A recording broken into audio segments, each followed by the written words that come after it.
Shapiro. Well, all right. What's up, everybody? Happy Monday. Hope everybody had a fantastic weekend. It is PTL time. I know I did. We'll get into the weekend and its festivities, but boy, do we have a lot to get into today. I hope you're joining us on the PTL Vegas YouTube fan page. If you're not there, you could be on the PTL Vegas Facebook page, and possibly you could also, Chris, you're going to have to turn off your phone because we hear an echo. Chris Wynn making a mistake 5 seconds into the show already. But we got a lot to get to today. Chris Wynn joining me in studio, of course, because it's a Monday. We're going to talk, of course, about Donald Trump being in the news. It appears as though he's going to be indicted tomorrow, so we are going to dive into that. Boy, do we have a fun guest coming up at the bottom of the hour. I love this guy. His name is David B. Wheeler. He's the president of Muckrackers PAC Incorporated. He's basically responsible for the reason why Madison Cawthorn lost his reelection campaign, and now he's filed a lawsuit against Lauren Boebert. He's the guy who came out with the information about Lauren Boebert being a possible sex worker back in the day, among other things. Boebert threatened to sue him. She never did, and now he's suing her for defamation. So this is a very interesting story, and we're going to get into that coming up here at the bottom of the hour. David is the president of Muckrackers PAC, and he's going to be joining us to talk about that lawsuit against Lauren Boebert. Coming up in hour number 2, Hall of Fame coach, former NBA coach, former NCAA tournament Final Four. He's taken 4 different teams to the NCAA tournament. Hall of Fame coach Lon Kruger will be joining us in hour number 2 to break down what is the Sweet 16. And I am just so amped up and excited for this Gonzaga-UCLA game in Las Vegas, man. I just can't wait for it. I am giddy.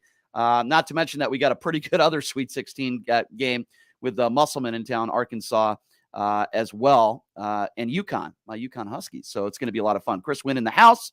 Chris, how was your weekend, my friend? It was great. Obviously, all kinds of stuff going down. We're big college basketball guys, as you expect. So, the drama that is March Madness was on full display this weekend. We've got a good mix of teams that were expected to be in the mix when it comes to winning a national championship. And then, of course, the Cinderellas, right, that come down. Of course, also got a chance to cover some VGK hockey as the Golden Knights were in town, and got a big win yesterday as well, too. So all kinds of stuff going on. A lot of stuff going on, but let's start with the biggest news story of the day. It's the biggest news story of the week. It's going to be the biggest story for many, many weeks, months, and maybe even years to come. It appears as though Donald Trump is going to be indicted tomorrow in the Stormy Daniels case. The former president, Donald Trump, making more headlines because not only did he say expected to be arrested on Tuesday, but now he's calling for people to protest. And some people are saying that's incitement of violence. I don't know what this country is going to look like tomorrow. And if we're going by Donald Trump's word, and it seems to be verified by people that are close to the situation, that the Manhattan DA, yes, that's what they're doing. They're going to indict Trump on this. So here's my opinion on this. If the law was broken, go after any politician if they actually broke the law. I don't see this story as serious as, say, what he did with Georgia election officials and trying to overturn the outcome of the election. Could it be campaign finance violations? Yes. Could it be the fact that he lied in documents to cover up this hush money payment? Yes. I got to be honest with you, as much as I hate Donald Trump, and trust me, you're not going to find anybody that hates Donald Trump more than I am. Donald Trump's a despicable human being, a liar, a coward. But I don't love this case because, number one, he's not going to go to jail for it. Is it a possibility that it could be a felony? I guess it's possible. I think it's going to be very difficult for the prosecutors to prove that in a courtroom. But there is also a side of me that says I will have a smile on my face if he is finally indicted. I do not believe that our justice system should be politicized. I do not believe that our justice system should be going after people because of their political affiliation. But keep in mind, this is not the only legal troubles that Donald Trump has. This is not it. There are plenty of other legal problems when it comes to, his charities and family members that have stolen from his charities, the money that Jared Kushner and Ivanka Trump accepted from other entities like China and the Saudis. There's also, of course, a pressure on electors that took place in Georgia. We have phone calls to prove that. He has, I'm not even bringing up the Mar-a-Lago situation with the classified documents. So there's a lot of stuff going on with Donald Trump. I think this is probably the weakest of all the cases. But again, I don't have all the evidence. And we're going to have to wait and see how this happens, Chris. But it's interesting because people on the right, Chris, like the Jim Jordans of the world. You know, they're trying to go after the DA and they want more information. The DA in Manhattan doesn't have to answer to any politician in Washington, D.C. Let me also remind all of you, it was the Republicans that started the phrase, lock her up, when there was no proof, no evidence that Hillary Clinton broke the law or did anything wrong. 8 investigations into Benghazi. And yet the Republicans out there, it's ridiculous. You can't go after a former president. You can't indict a former president. The Republicans are the ones that came up with the phrase, lock her up. It is the definition of hypocrisy. And by the way, it was Jim Jordan that refused to testify and abide by the subpoenas that were given to him and many other Republicans when it come to the January 6th committee. So, you know, Jim Jordan has zero credibility. We know that. Many of these Republicans have zero credibility. Let's not weaponize the FBI. Let's not go after, you know, politicians, whether it be a former president, if you don't like them. They did the exact same thing to Hillary Clinton. This is the definition of hypocrisy. And I say, let the chips fall where they may. Well, here's the thing, Brian. Let me clarify a couple of things. First of all, an indictment's legal accusation against someone suspected of committing a crime, okay? Indictments are filed after a grand jury investigation. So they're not necessarily a situation where he's going to get immediately arrested, okay? So let's not act like we're going to see Donald Trump do a perp walk tomorrow, okay? That's not necessarily going to be the case. An indictment is an indictment. Someone actually gets arrested, that's another thing. So, yes, while obviously as someone who believes that Donald Trump has committed crimes that are worthy of him being arrested or in fact being charged and possibly being, you know, going to trial and actually, you know, being charged with a crime, I still think that we're a little bit of a distance from that.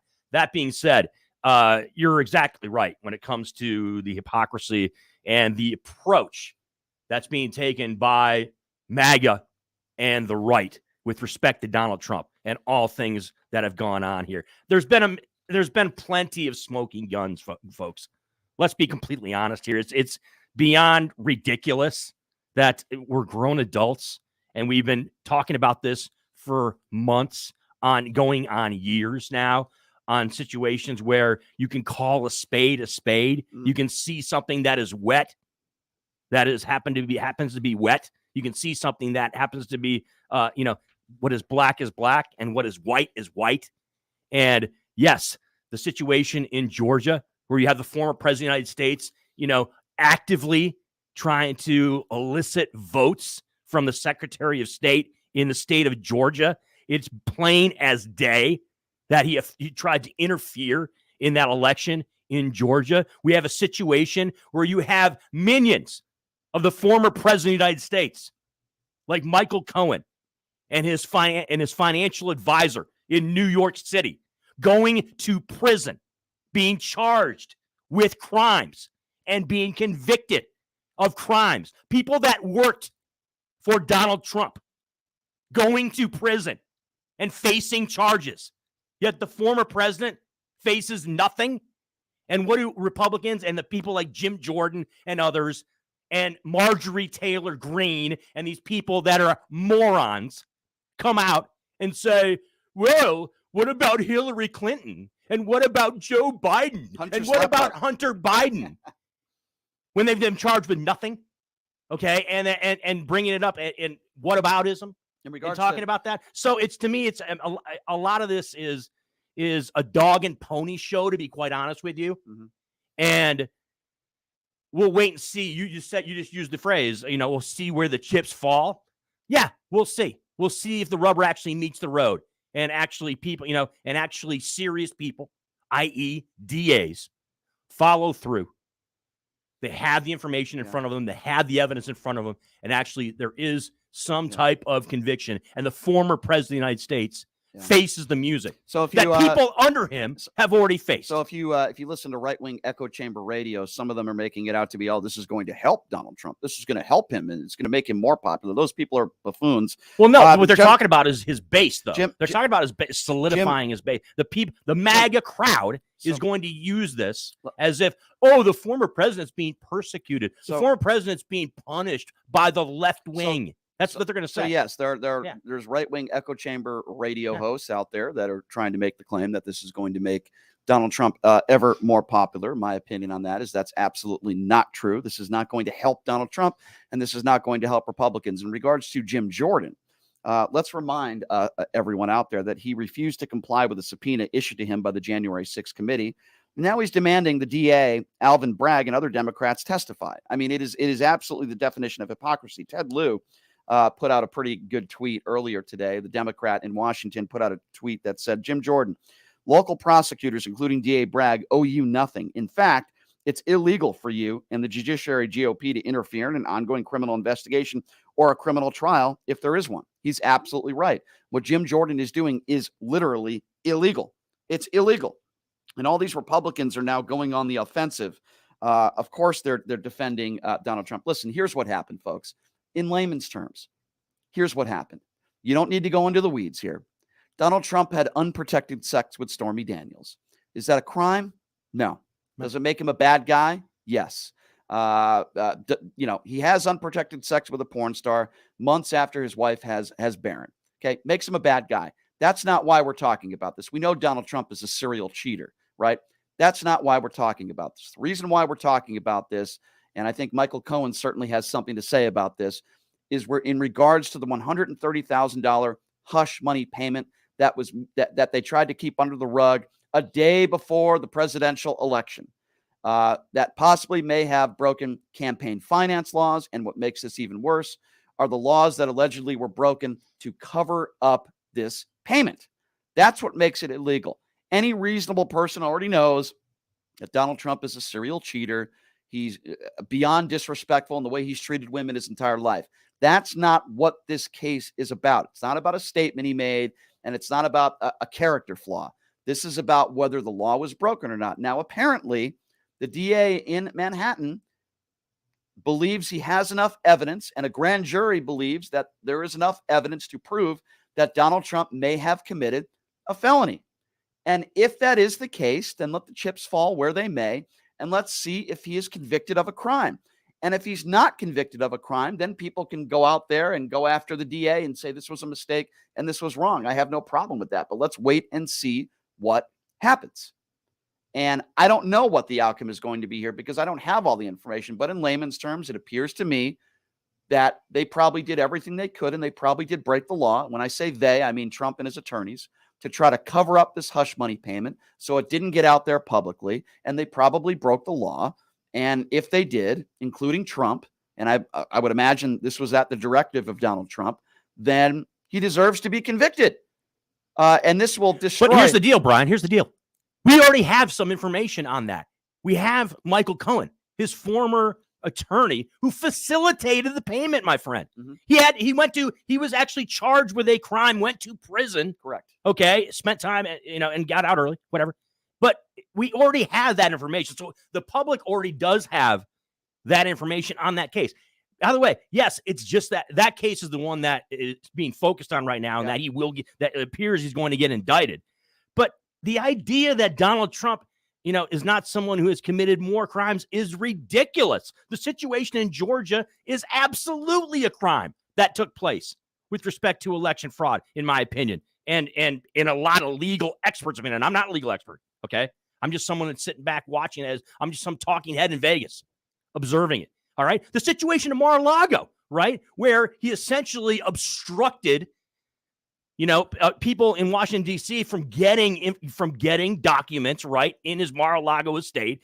He basically was not cooperative whatsoever in that situation.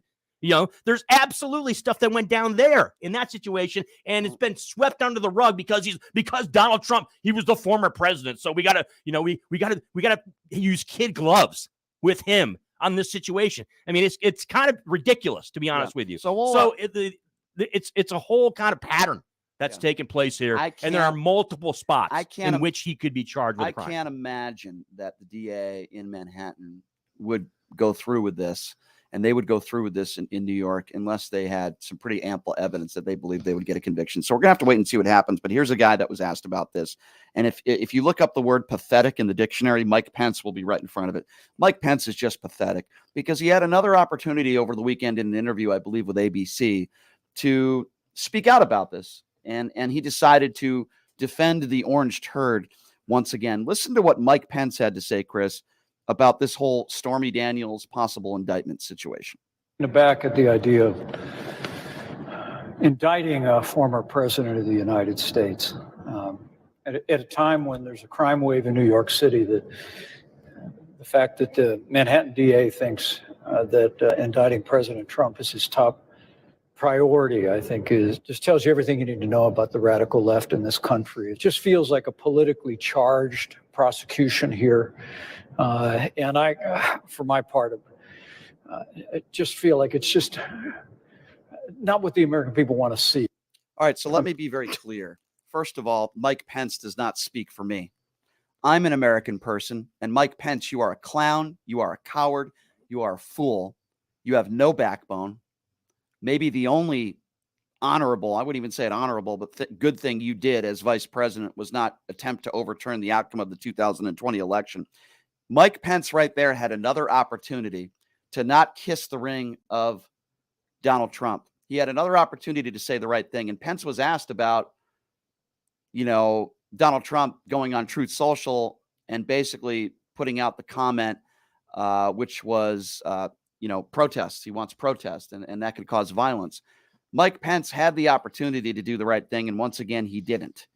And then you have Mike Pence in this interview saying that, this is the liberal left, and, basically saying that this is just a political witch hunt, the same things that Donald Trump says. But yet Mike Pence has no problem talking about Hunter Biden's laptop. Mike Pence has no problem in leading a charge to investigate Hillary Clinton, lock her up. Mike Pence had no problem speaking negatively about the Biden administration and alleged crimes that were committed, and there's no evidence of that.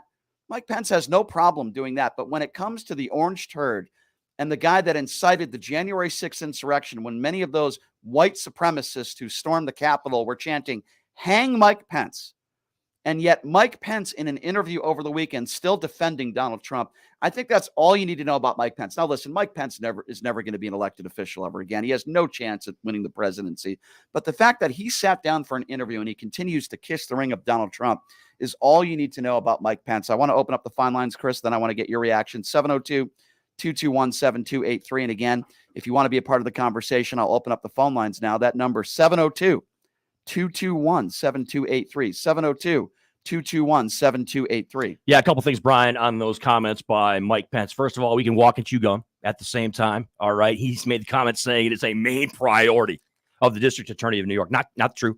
Okay. It can absolutely just be a situation where it's one of the priorities of the district attorney of New York. Okay. So that's number one. Mm-hmm. Number two, Mike Pence says, well, it feels like it's a political persecution. Well, it can feel like that to you, Mike Pence. It probably does. And it feels like that. I'm sure a lot of you MAGA people out there that just get mad that Donald Trump is facing charges like this, or is facing criticism, or is facing the possibility of arrest, or is facing this and facing that. Yes, because you are all butthurt because you're all just so, in line with the former president of the United States. All right. These are serious charges. All right. They look to be absolutely positively legitimate.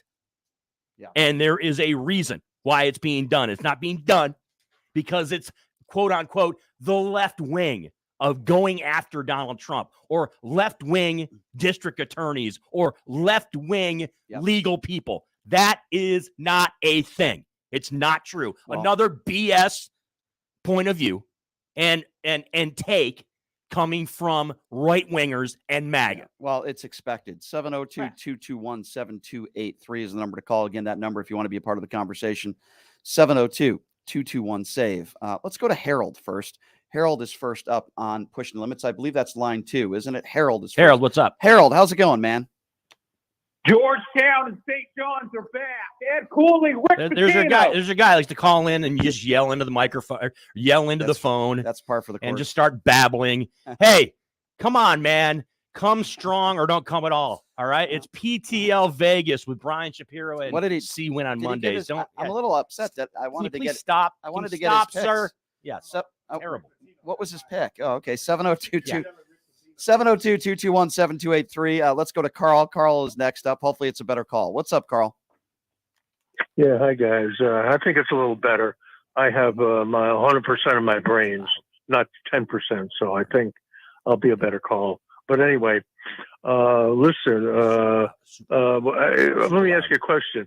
If your family and yourself was threatened with death, would you still be a friend of the person who did that? No, of course not. Pence did that. Yeah, Pence because he's a coward and he's spineless. That's why.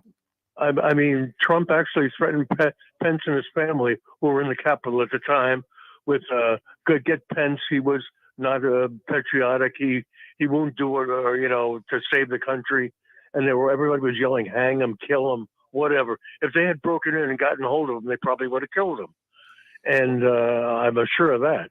And point number two, all I'm sick and tired of hearing everything about the Biden crime family.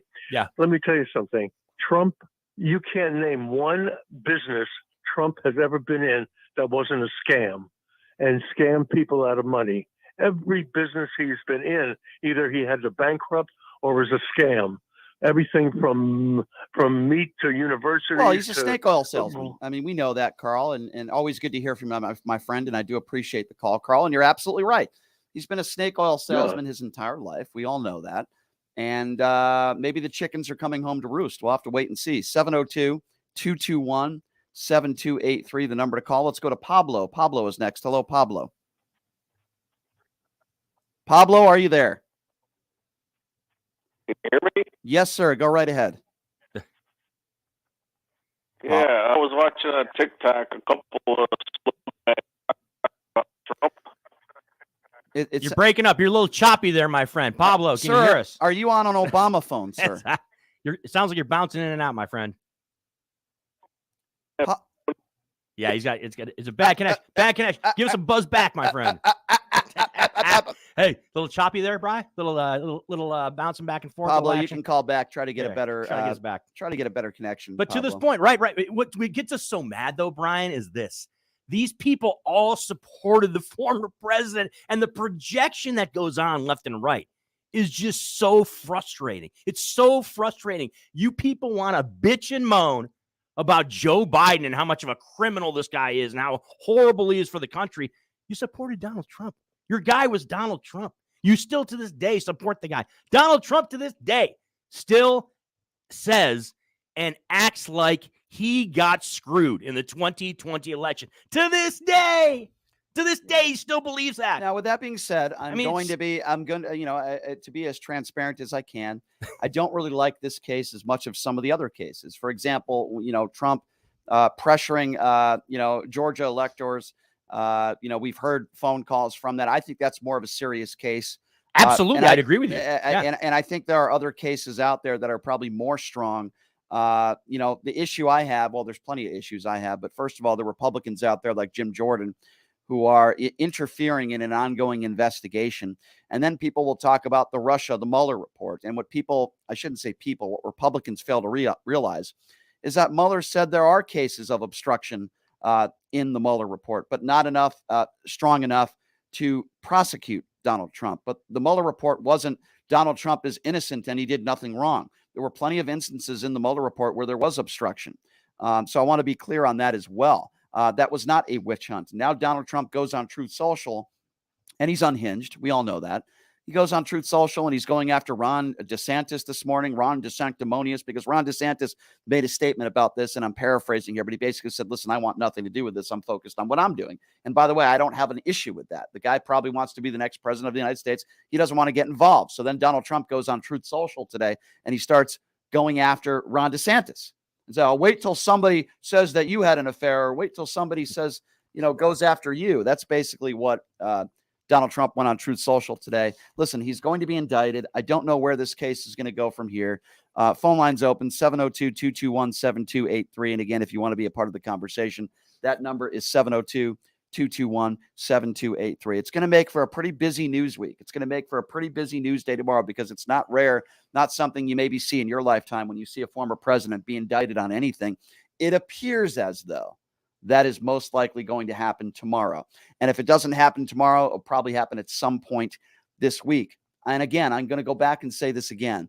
I can't imagine that the DA's office in Manhattan would go through with this unless they knew that there was a really good chance that Donald Trump could be convicted. I can't imagine that they would go through this without sufficient evidence put forth by the grand jury that looked at all this. That would say, you'd say to yourself, okay, we got enough to go get him. Well, we're not totally shocked, though, Brian, right? Because this is the former president, someone that breaks norms. Is he not? He's the first president ever that's had his compound and his home raided by law enforcement down in Florida. He was the first one to do that. So this isn't shocking at all, to be quite honest with you, that this is going down. It's just going to be the question for me and for a lot of people is it going to be something that is followed through? Is going to be followed through on, right? Or is it going to be something where people are going to be strong with their convictions and move forward? Is the evidence going to be presented? Is the charge going to come through? And is he going to have to actually face the music and face a charge in this situation? Again, I'm going to remind Republicans about this who think this is weaponization and going after political figures. You guys were the ones that created Lock Her Up. You guys were the ones that weaponized, or at least attempted to weaponize, our justice system. You guys are the ones that didn't comply with subpoenas, the Jim Jordans of the world when it comes to the January 6th committee. You guys are the ones that are trying to cover up for the orange turd now. You guys are the ones that had 8 investigations into Benghazi and Hillary Clinton, which found no criminal evidence of any criminality whatsoever. But you didn't lead 1 investigation or 2. You led 8. And now we have the DA in Manhattan. And listen, Donald Trump may have broken the law. He might not have. I would assume he probably did. And now all you Republicans have a problem with this case, and you have a problem with this story. Let me be very clear. It doesn't end here for Donald Trump. He pressured the electors in Georgia. There is absolute evidence of that. We've already heard a couple of the phone calls he's had. There's now a 3rd phone call that's out that grand jury has heard. That, beyond the shadow of a doubt, to me, is breaking the law. We know what he's done with his children when it comes to Eric and Don Jr., and it comes to his charities where money was stolen from those charities. We know that Ivanka Trump and the money she made from China. We know Jared Kushner and the $2 billion investment he received from the Saudis. But Republicans don't want to talk about that. They want to talk about a private citizen and Hunter Biden and Hunter Biden's laptop. These are the stories that they want to talk about. And then when it comes to the president and an ongoing investigation, Republicans want to interfere in an ongoing investigation, and it's disgusting. All right, here's what we are going to do, ladies and gentlemen. Excuse me. We're going to take a break. And when we come back, speaking of far-right Republicans that I have no respect for, one of them would be Lauren Boebert, GED Lauren Boebert. The guy we have with us on the line coming up next, this is going to be a lot of fun. He's got ongoing litigation with Lauren Boebert. His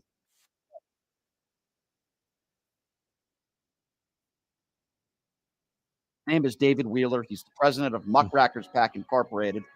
The guy that's basically personally responsible, at least in my opinion, of Madison Cawthorn losing re-election campaign. This guy put out stories about Lauren Boebert, possibly being an escort girl, and a lot of other shenanigans that are very interesting. She threatened to sue him, and now he's suing her. We're going to talk a little bit about this lawsuit, and we'll probably get into it with David Wheeler about his websites too. Fire Boebert, Fire Cawthorn. Oh man, they're pretty cool. They're pretty awesome websites, by the way. So we're going to get into it with him and talk a little bit about this lawsuit. Does it have merit? Interesting. I'd love to see Lauren Boebert on the stand. I'd love to see her under oath. So we'll take a quick break, and when we come back, we'll be speaking with David Wheeler. He is Chris Wynn. I'm Brian Shapiro. We're going to take a quick break. We'll be back right after this. You're listening to Pushing the Limits right here on KSHP.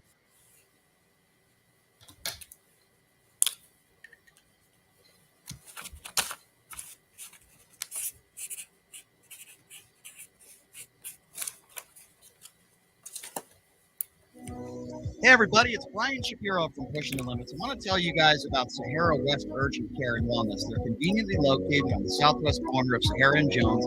We're open Monday through Friday, 9 a.m. to 9 p.m. and Saturday, 9 a.m. to 5 p.m.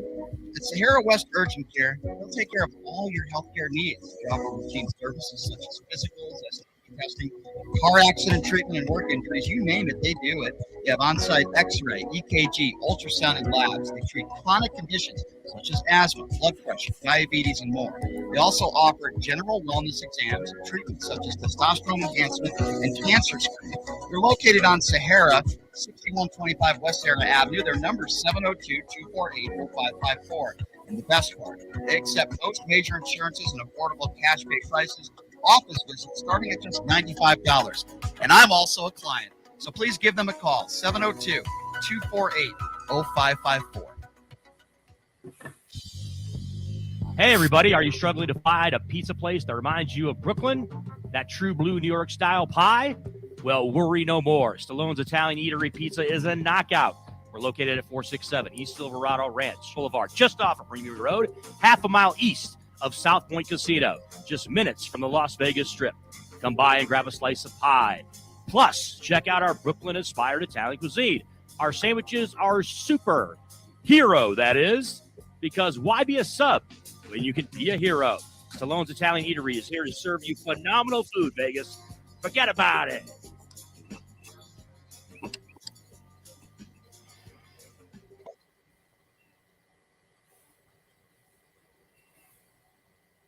right, welcome back. It is Limits on a Monday. So glad you came in. What a day. Here's always been our role in monitoring this situation. There's a lot of stories out there that I follow and a lot of entertaining websites. The guy we have with us on the line right now, a few of them. Fire Lauren Boebert, Fire Madison Cawthorn. These websites are actually pretty cool. Listen, I like anybody that holds our political figures, hold them to the fire, so to speak. And he's gone back and forth. He's had a little spat, this guy, with Lauren Boebert. Over the last few years. He's a North Carolina political activist. He is David B. Wheeler. He's the president of Muckrakers PAC Incorporated. And now it appears as though in a defamation suit, if I'm not mistaken, against Lauren Boebert. So I certainly want to get his take on that and many other issues. David Wheeler joining us right now. David, thank you so much for joining us. How are you? I'm good, Brian. Glad to be here. Glad to meet you and Chris. Thank you. Appreciate that, David. Okay, so let me make sure I got this story right. You put out stories on Lauren Boebert, some salacious stories with your sources. She goes on Sean Hannity's show. She threatens to sue you. She never does. You put out this lawsuit that in Colorado, and a judge throws it out, and now it's back on. Do I have that accurate? Explain that to us. The only inaccuracy would be hold on, let me turn the volume down here. Would be in we filed originally in North Carolina, and then the judge didn't throw it all out. I mean, they asked the judge to dismiss it based upon venue, jurisdiction, merit, and a couple other items, and we knew going in that jurisdiction and venue were likely not going to fly with the judge, and so that's what the judge dismissed on, and in his ruling, he said it should be filed anew in Colorado. Okay, gotcha, David. Okay, so explain to me why you filed in court again, and what are the damages here, and why did you file this against Lauren Boebert specifically? Well, first of all, our story is based upon facts that our supporters and some of our sources gave us. And I think at the time she probably thought we were lying.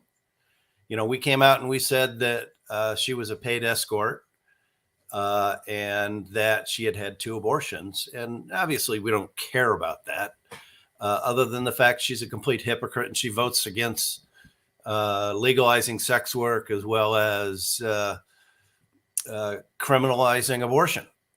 So, here's a woman that is the biggest hypocrite in Colorado, as far as I'm concerned.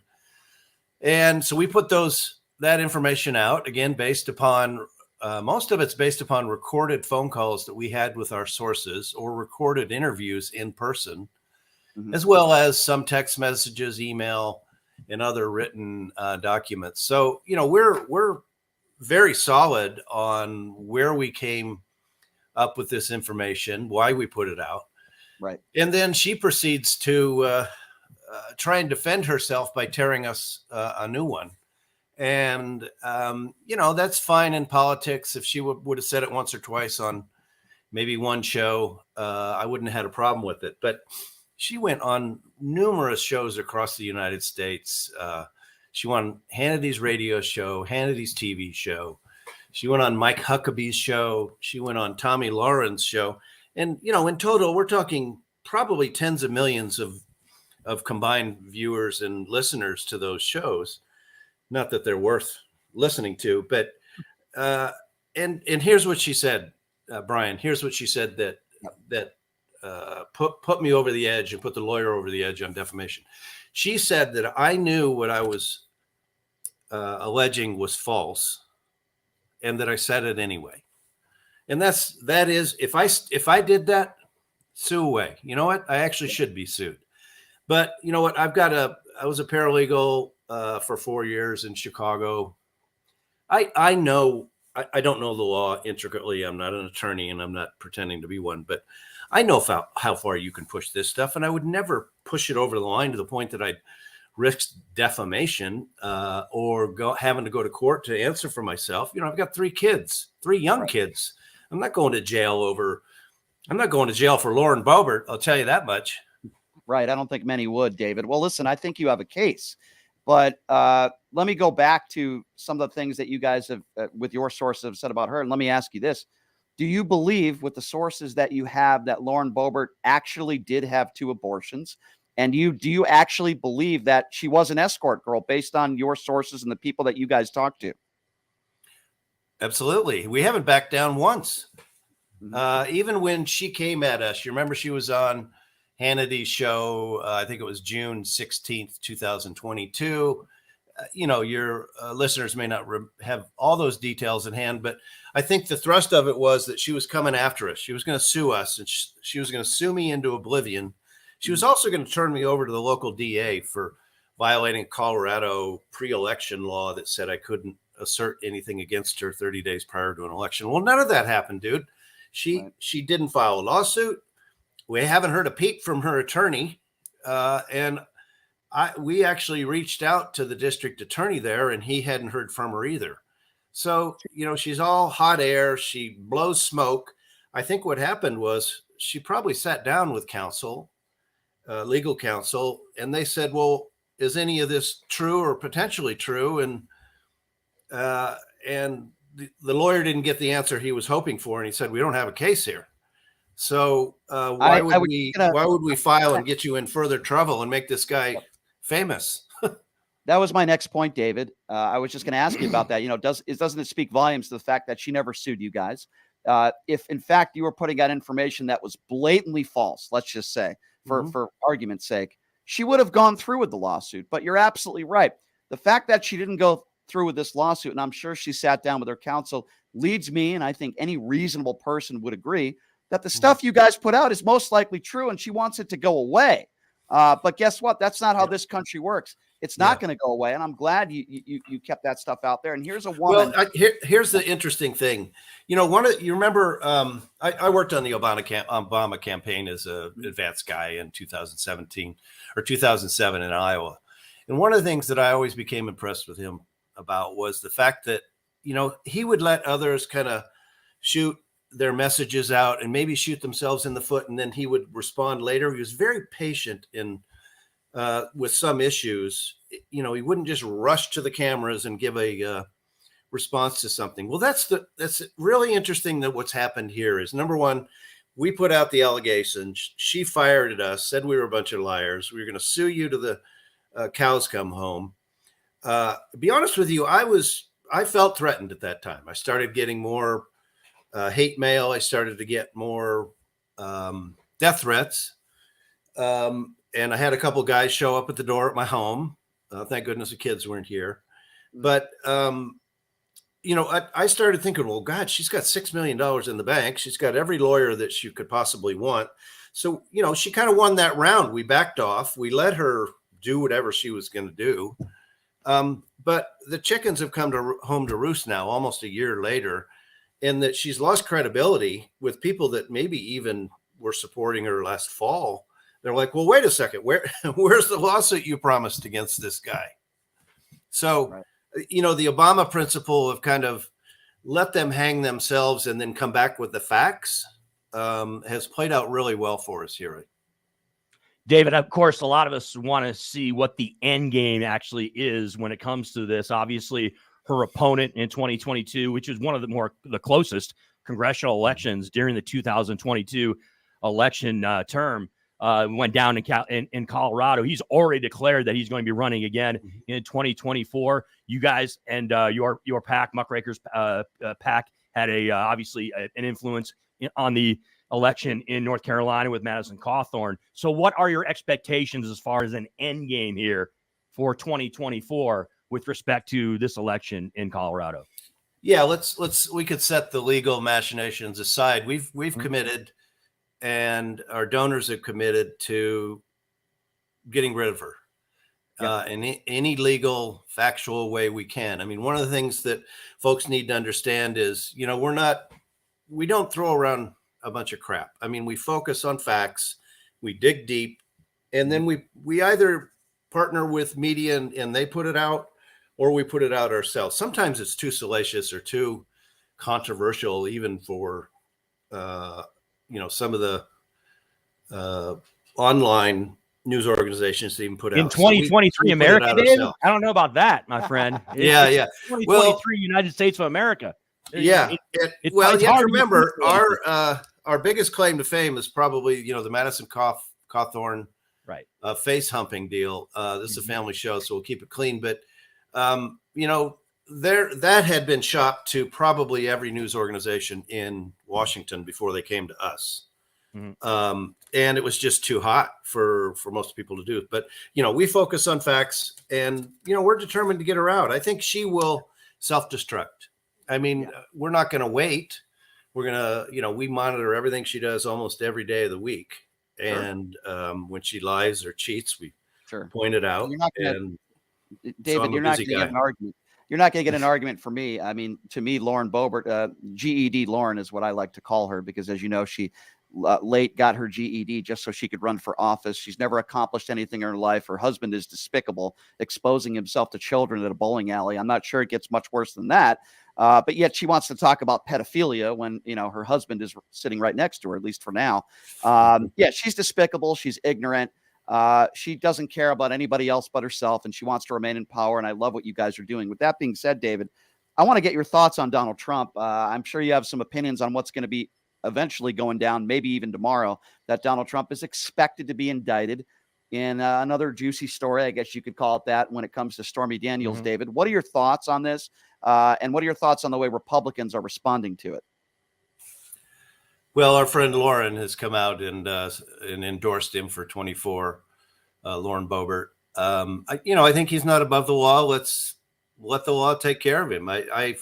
I listened to a little bit of the beginning of your show, and I agree with you that, first of all, he may not be indicted. We don't know. And anything that Donald Trump says, you got to take it with a grain of salt. But,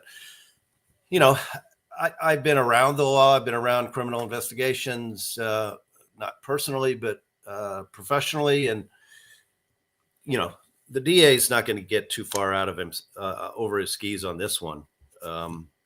If he's got something, he'll indict. If he doesn't, he'll let it go. They're professionals, and I trust them, and I don't think politics is being played into this. As a matter of fact, I think he's probably getting more consideration than he's probably due.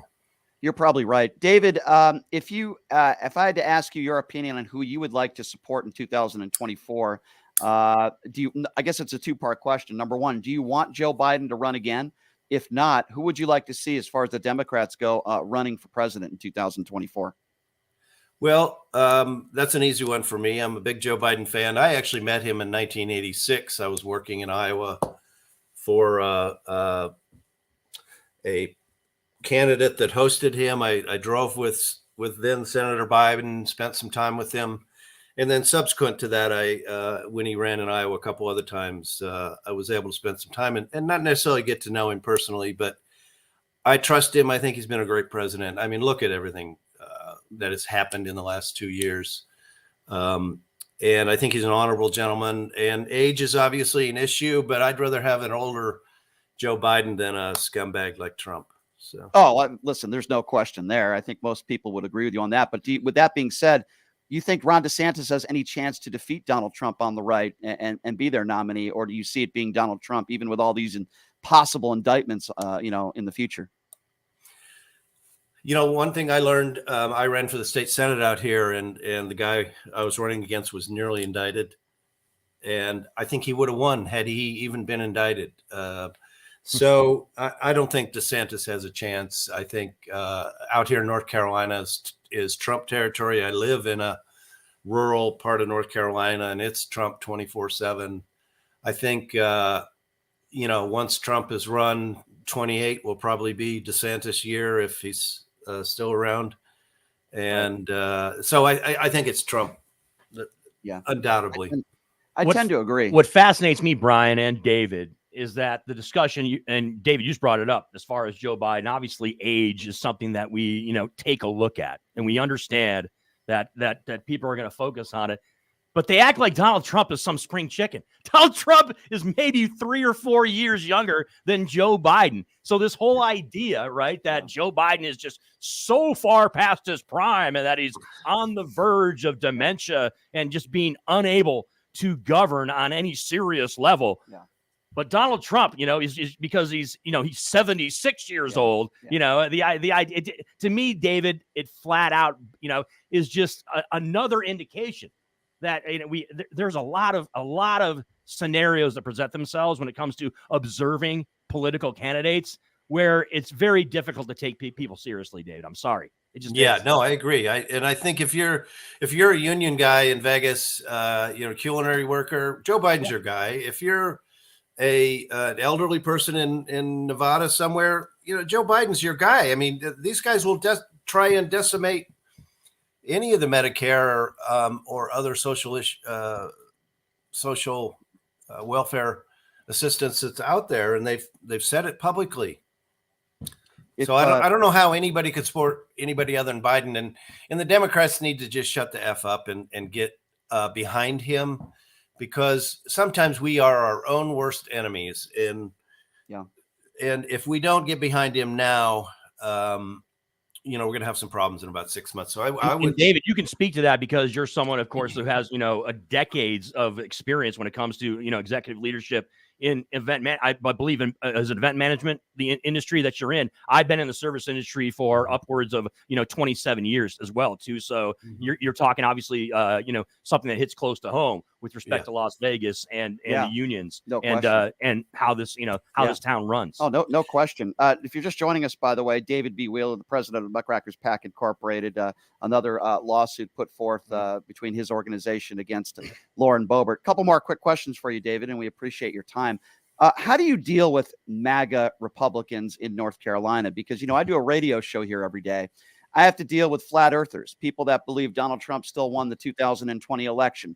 People out there that believe, Hunter Biden and Joe Biden have committed war crimes, you would think. I mean, people out there that just do not live in the basis of reality, that think Donald Trump is the second coming and that it's the Biden crime family. I mean, how do you deal with these people who go after Dr. Fauci every day, who say COVID is a hoax, said it was a hoax for years? How do you deal with these people? mostly ignore them. I'm in a position where I can. You guys can't, but there's been a whole evolution of how we all tried to deal with these folks. First, we tried to understand what were they even thinking? How could you think that way? And then when we realized they weren't rational thinkers, we tried to convince them otherwise with facts. And then that didn't work. So we kind of just took the position of just talk to me, tell me what you think, and then walk away from it. Right. I'm at a point where I don't care what they think. And they just need to go live in their own space in their own head and realize that they don't speak for the rest of us. They may have those beliefs, but in my political world, I just ignore them for the most part. Or you know what? I do what most Democrats don't do is I push back and tell them they're full of it and get out of my face. And I can be just as mean and nasty as you are, but you're not going to convince me one way or another that Trump is president and that there was this massive conspiracy and all this other crap. I think Democrats got to get better about pushing back and just tell them to shut up and give them some facts. Yeah, you know? yeah, I do enjoy debating MAGAs because it's pretty easy to destroy them on the radio. But I'll be honest with you, sometimes it gets a little frustrating. I have to ask you this, David. If the cameras are off, there's no audio, and you're in a room alone, sitting at a table with Lauren Boebert, I want to know, not in a court of law, I want to know just privately having a conversation with her, which I would imagine will never happen. But if it did, David, what would you say to her? A really good question, Brian. I've actually offered to do that, to sit down, and if she needs somebody in the room to record it or whatever. I would like to just ask her some very, very simple questions. Number one,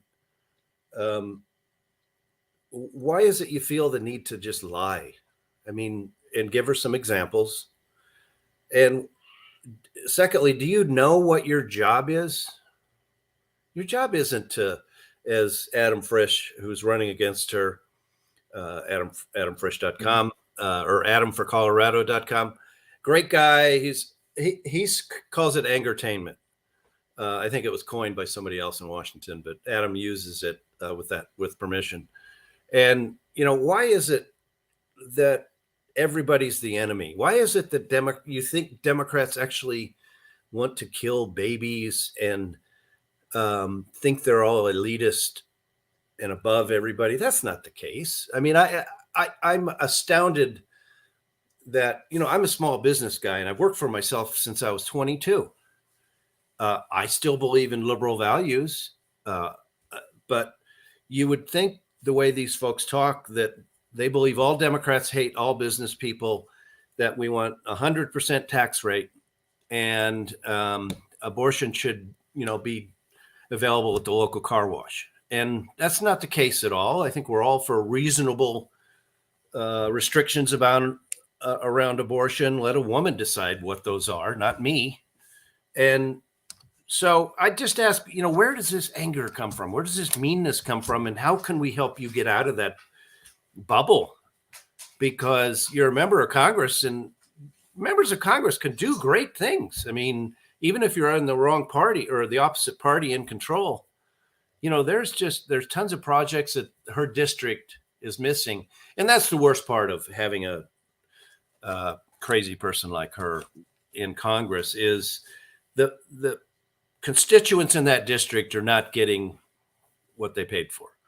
Yeah, they're David, not getting new roads, they're not getting bridges, etc. So, David, there's a reason why, right, that we do put together people like Marjorie Taylor Greene and Lauren Boebert. It's because they have that outrage, right? They have that selectivity when it comes to issues that they love to put out there and complain about and bitch and moan about, that they don't necessarily have solutions to problems, right? There's not any sound, logical approach being taken by MTG or Lauren Boebert when it comes to issues. They just like to complain about it, and that ends up being their message, essentially. Yeah, but Brian, where has it gotten them? I mean, where's Lauren Boebert in the hierarchy of political figures in our country right now? She's in the bottom. I mean, not only did she piss off Kevin McCarthy, but she's pissed off all the Democrats, and she only won by 546 votes in a district, guys, that was plus 18 Trump. So, she's not doing anything right. And politics is supposed to be additive, not subtractive. Agree. Yep. You're supposed to add votes to the way you conduct yourself publicly and deal with constituents. And she doesn't understand that you have to add on top of what you won last time in order to win this time. I predict she's going to go down this time by, probably 4 or 5 points. I think people are just done with her. I agree. All right. So I asked you all these good questions. I get to ask one really borderline inappropriate, stupid question, if that's okay, David. Because it's Shapiro. You do that, right? Of course. Yeah. Do you think there's ask 2 or 3? I love it. Minimum. Okay, it's fine. Minimum 1, David. Okay. You think there's any chance down the road that Lauren Boebert could be employed at a brothel just outside of Las Vegas, Nevada? I can see her owning a brothel. I don't necessarily think she's gonna be a brothel employee or a brothelee. I don't know what you call that. I can see her owning one, and her husband, he would be a great John. I mean, there are rumors about that, and we're not going to go there, but Yeah, I can see the two of them doing Well, that. They've got some young boys that could probably help park cars and pour beer and is things it like that down the possible? road. Can we get? Can you get some of the customers that were at Lauren Boebert's former restaurant that got sick? Right, you remember that story? Oh yeah, that her restaurant got a bunch of people food poisoning. Right. Yep. Yeah. 54 people after eating her. I think it was pork sliders at a county fair. 54 people reported they got sick. So she lost I think she lost a license over that too.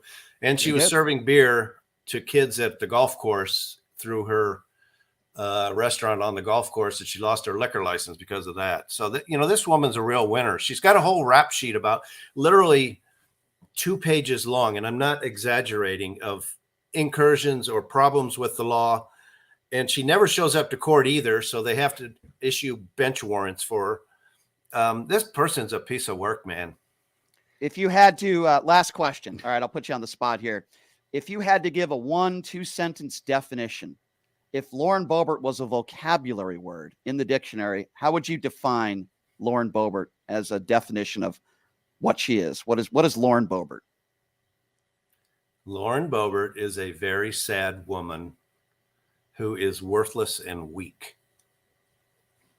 I don't disagree. That's a very definitive statement. I'd have to be on board with so much of that. Now, in her lawsuit, when she brings this up in front of the jury, they're going to have to play this part too. Yeah, that is my opinion, and I'm sticking with it. I am as well. I call her trash. That's kind of the word. GED.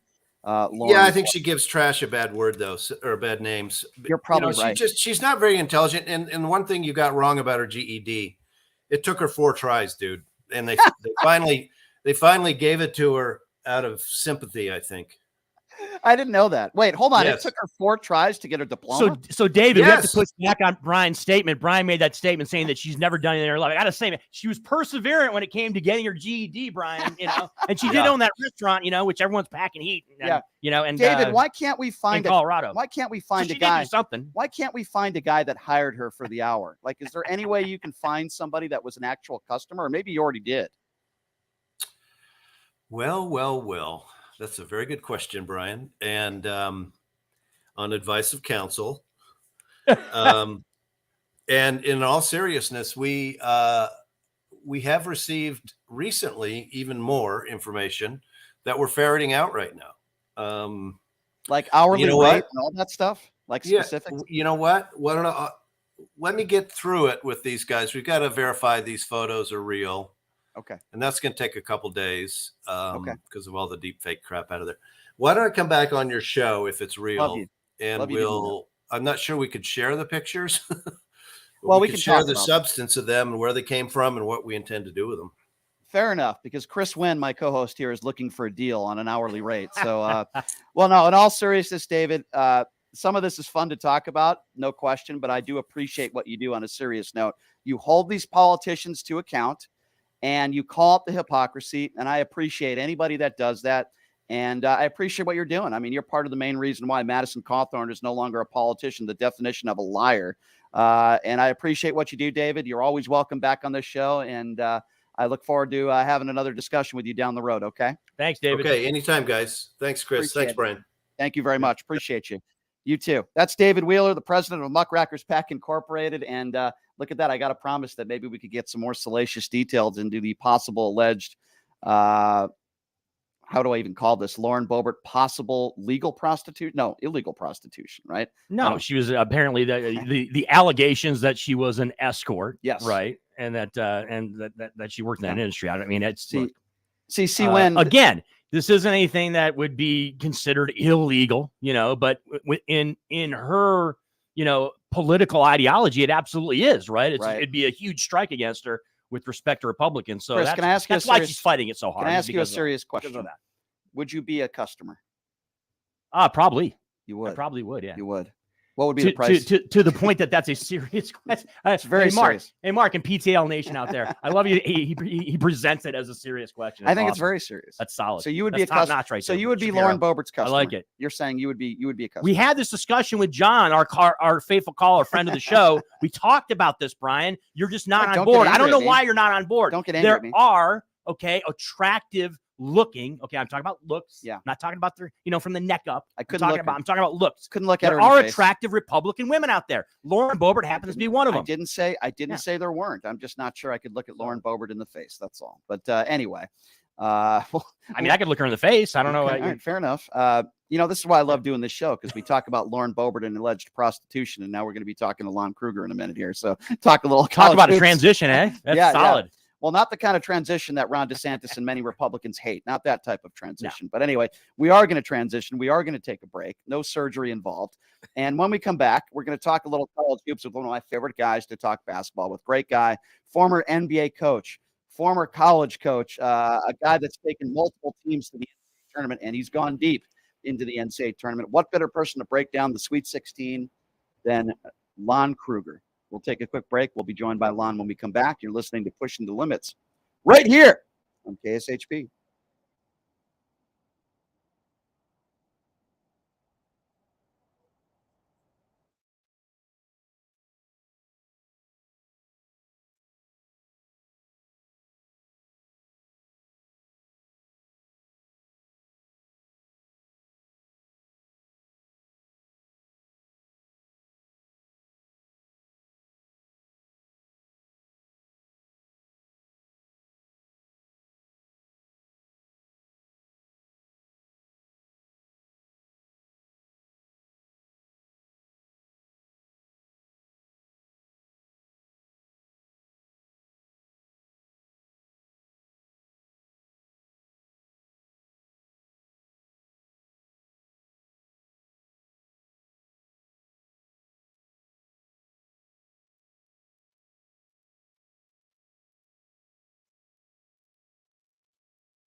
Hey everybody, it's Brian Shapiro from Pushing the Limits. I want to tell you guys about Sahara West Urgent Care and Wellness. They're conveniently located on the southwest corner of Sahara and Jones.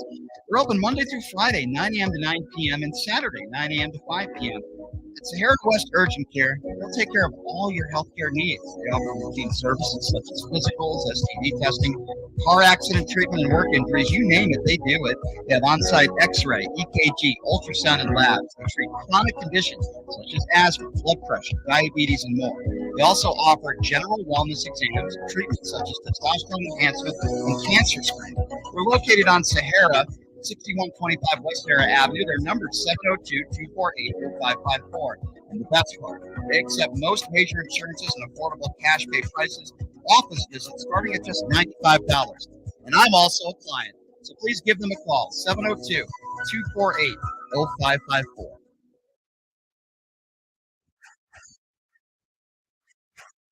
Look, it's impossible for the average person to find a great attorney out there. There's so much misinformation. Now, let me introduce you to former Chief Deputy District Attorney Thomas Moscow. He was Las Vegas's top DUI prosecutor for years. He prosecuted the most high-profile DUI cases in Clark County. No one knows more about DUI law in Nevada. Google it. If you get charged with DUI, whether it's a misdemeanor or even more importantly, a felony, you need Thomas Moscow representing you. His relationships with the prosecutors and judges, his knowledge of DUI law to work for you. So give him a call now or text him at 702-848-5555. It's your life and liberty that's at stake. Don't wait. Call now. That number again, 702-848-5555. The world-famous radio shopping show, weekdays on 1400 KSHP North Las Vegas and KSHP.com. The views and opinions expressed in the following program are those of the program's participants and do not necessarily reflect those of station staff, management, and advertisers. All right, welcome back. Boy, that was a fun interview with David Wheeler. I got to be honest with you. That guy's awesome. Welcome back anytime. Hey, I invite the Looney Tunes on the show, Chris, too. I mean, right-wing lunatics come on on this show all the time. Some of them want to come on, some of them don't want to come on. But I let anyone do the show with me as long as they're not insulting me. And I'm happy to have a debate with anybody. And we appreciate David joining us. All right. So if you didn't already know, ladies and gentlemen, yeah, we're in the middle of March Madness. And we got the Sweet 16 in Las Vegas, the West Regional. Boy, you want to talk about some mega games. And I said to myself, who's somebody I can talk college basketball with that I have the utmost respect for, who's been there before, and who also happens to be a great guy, a wonderful family, and so glad that Lon Kruger calls Las Vegas his home. It's just, always an honor and a pleasure to speak with him. And Coach Lon Kruger joins us right now on the line. Coach, it's a pleasure having you on again, as always. Been a little while since we spoke. How are you? I'm doing well. Always appreciate the opportunity. Thank you. Thanks, Coach. Always an honor to talk with you. Boy, so much to get to in a short period of time. What an NCAA tournament thus far it's been, huh? First and second round games. What do you make of these first 4 days of the tournament? Yeah, it's like a lot of people expected with the parity and the quality of the lower seeded teams. The top 4 teams didn't really separate themselves as they might typically during the year, and obviously a couple of them not even getting out of the first weekend. So it's a great event, and that's what makes it a special event. The surprises, the upsets, and it's great to see those fan bases from a lot of different schools having those good memories for a lifetime. Lon, all due respect to Princeton, obviously they're very well coached, and you got to give them a ton of credit. But I mean, how does Arizona lose that basketball game? I mean, I watched them, and I don't know if you went to the Pac-12. I was there. Arizona knocking off a really good UCLA team. Will get to them, and they're going into the NCAA tournament with all the confidence in the world, right? They just won the Pac-12. How do they lose that basketball game? Well, that's the nature of the tournament. I'm like you. I thought Arizona had a good chance to get all the way through. They are talented and they're big, and yet when it gets to that point where shots don't fall and Princeton makes a little run, and then the pressure really switches very heavily to the favorite team, and the Princeton kids played well, and they hung in there and gave themselves a chance late, and that's how you get an upset.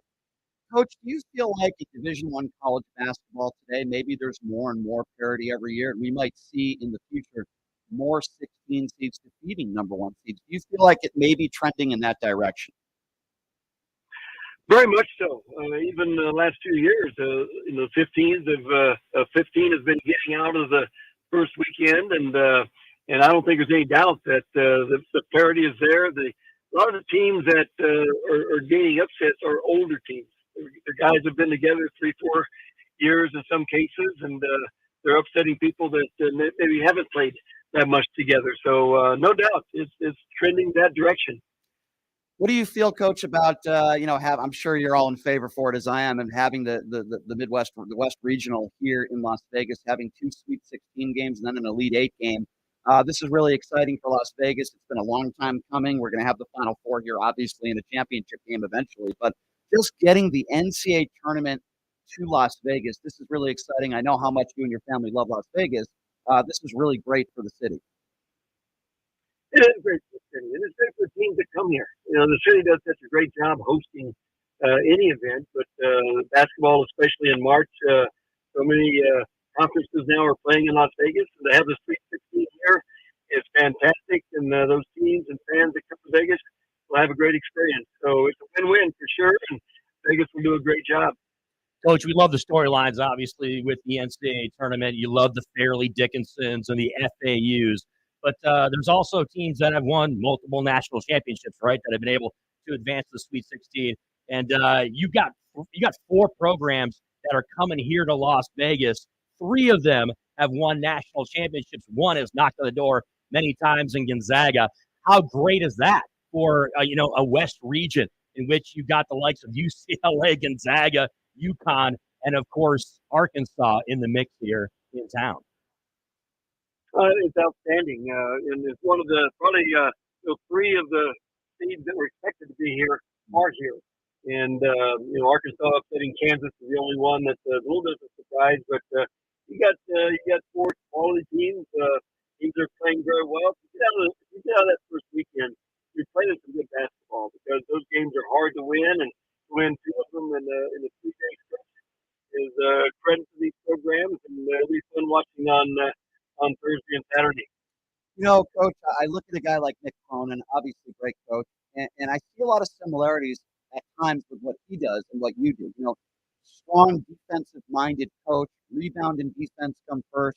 Then we'll worry about the offense. We want to run our good stuff in the half-court offense, and I see Nick Cronin's style very similar to yours, which obviously clearly worked. You had an unbelievable career, and Nick is doing a fantastic job at UCLA.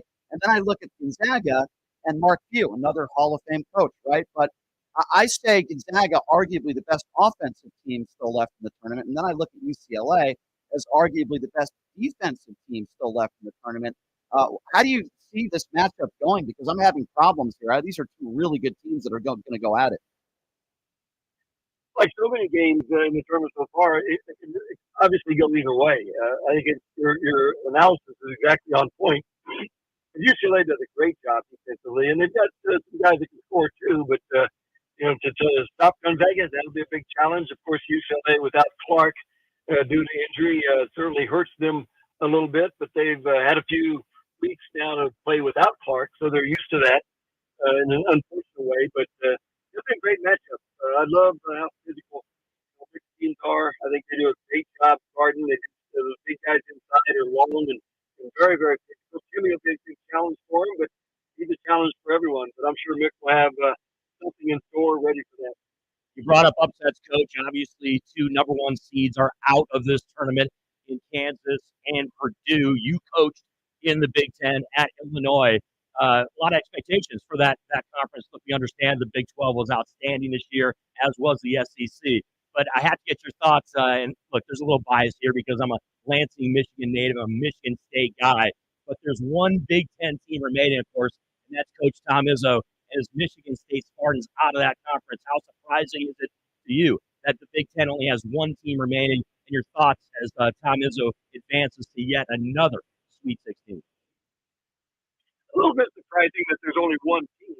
Not surprising that Tom's team's there because he gets there in a lot of years. Does such a great job. Of course, your Spartans now going against State Wildcats, so we might have to have a little wager on this one. Exactly. Yeah. The State's playing well though. Gotta be careful, but it's a 3-seed State. The Spartans, of course, over there at 7.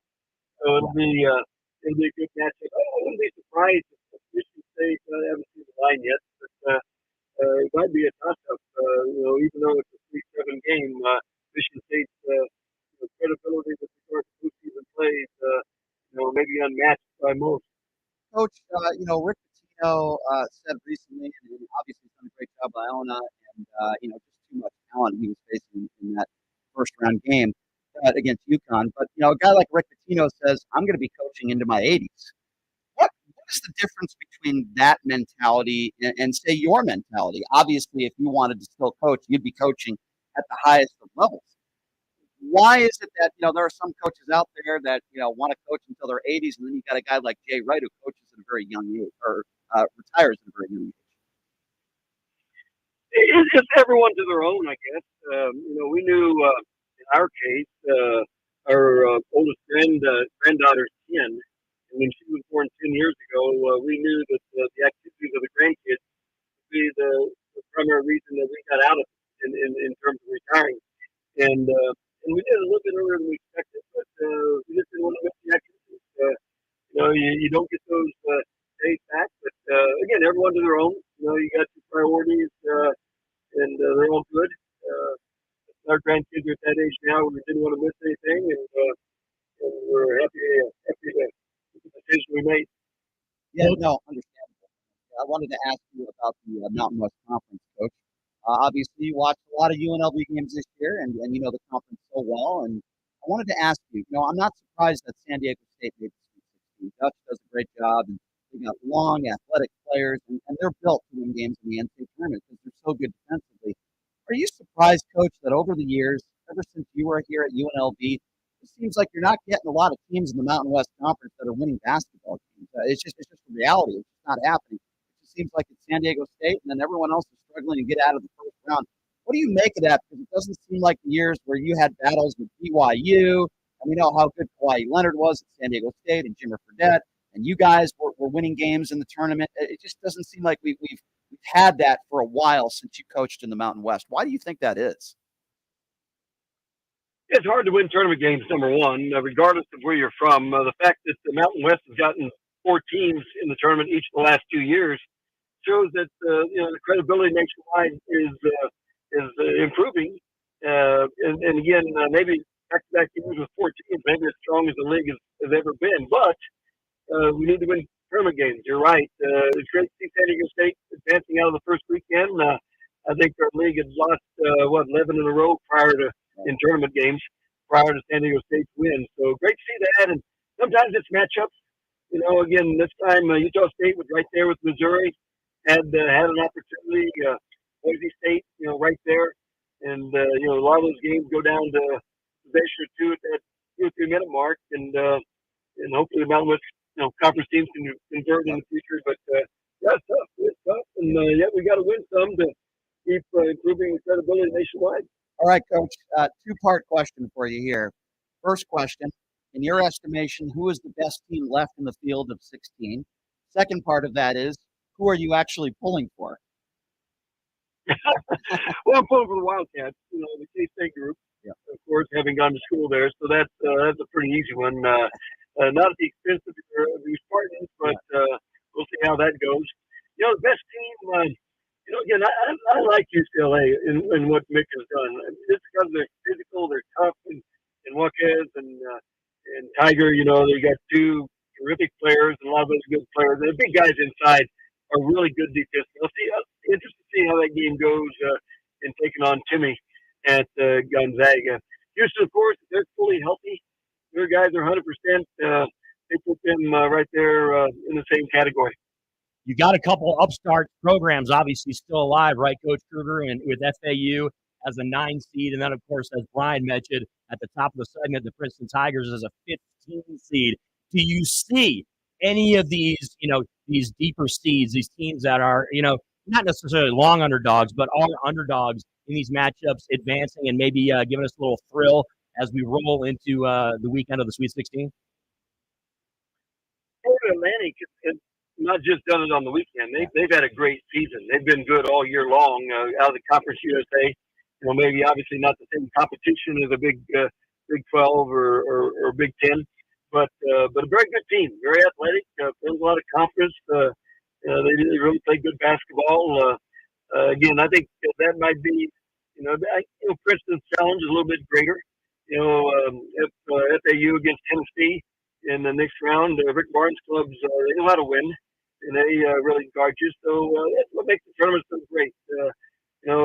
It's fun to predict who's going to win, but it's a toss-up at this point. Anyone gets a few shots and gets the key possession at a critical time, all these games can go either way. Will we be seeing a Lon Kruger family sighting at T-Mobile Arena on Thursday or Saturday? I'm not sure. It's fun to go to those games for sure. T-Mobile is such a great arena. It's great to see. We got a couple games in the Pac-12 tournament, and it's a great venue. The teams are going to enjoy it, and we may sneak out there, but not sure of our schedule yet. Yeah, you've seen a few basketball games in your lifetime, so it'd be understandable if you weren't there. But Coach, it is always an honor and a pleasure to speak with you. You know how much I respect you and your family, and always root for Kevin and Lon. You're the best. So I always appreciate you joining us on the show, and maybe we'll see you out there on Thursday. But appreciate your time as always, Coach. Thank you so much. Look forward. Appreciate it. Thank you. Thanks, Lon. Lon Kruger, former NBA coach. He was. Former college Atlanta coach. Hawks, yes. my friend. Coach Trae Young at the end of his college career as a coach, and love Lon Kruger. He's the best.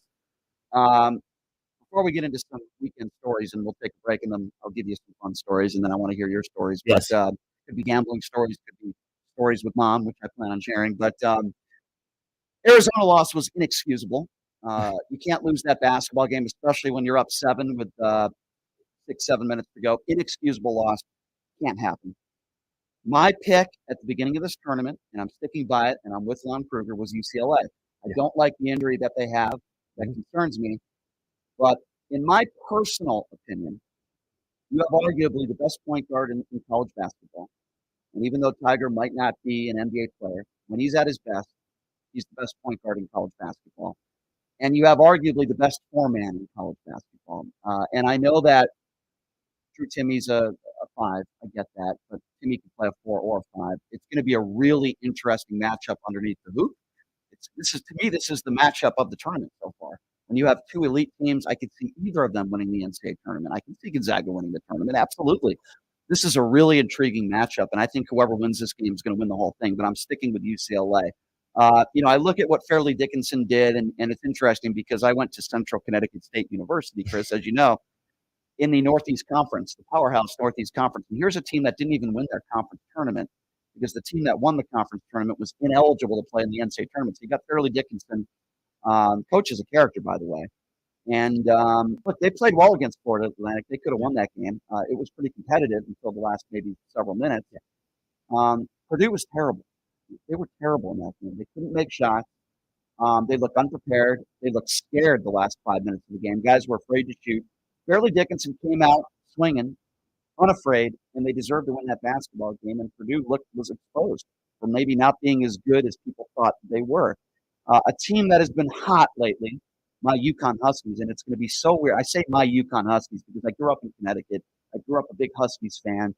Growing up, I remember the days of Duron Sheffer and Dov Hannafeld, and then, Donyell Marshall and Cliff Robinson and Khalid El-Amin, Ray Allen, Rip Hamilton. I mean, the list goes on and on with all the great UConn Husky players that came out there. And I grew up with the UConn Huskies. And to be able to watch Danny Hurley, not Bobby Hurley. We can hate Bobby Hurley, not Danny Hurley, who I think has done a very good job with this team. Danny Hurley, a very good basketball coach. They have arguably the best center in college basketball, arguably. He is a Zion Williamson, a little smaller, but a Zion Williamson type player. He just bullies his way underneath the hoop, and he's skilled, and he's got a great touch. Another great matchup, UConn, and I'm focusing on the West region here because these are two mega college basketball games. Make no mistake about it. I was at my friend Paul McKeskey's house, Mo, who played for Kansas. He's heartbroken, but he told me before the game when they played Arkansas that he was worried. And I got to tell you, man, say what you want about Eric Musselman. I know he's a difficult guy to work for. He's probably a very difficult guy to play for, just ask or to work for. Just ask Dave Rice. But there's one thing Eric Musselman knows how to do. It's win basketball games. He wins everywhere he goes. He got Nevada to a deep run in the tournament. He wins everywhere. He's a hell of a basketball coach. He's difficult to work for. He's difficult to play for. He's getting criticized for taking his shirt off. Who cares? The guy made the Sweet 16, and he's a hell of a basketball coach. You have in this tournament four in the West Regional here in Vegas, 4 guys that are unbelievable basketball coaches. One of them we should still have, you could argue. We never got, but Musselman. He would have taken this job at UNLV, but you have 4 coaches that are phenomenal coaches in my eyes.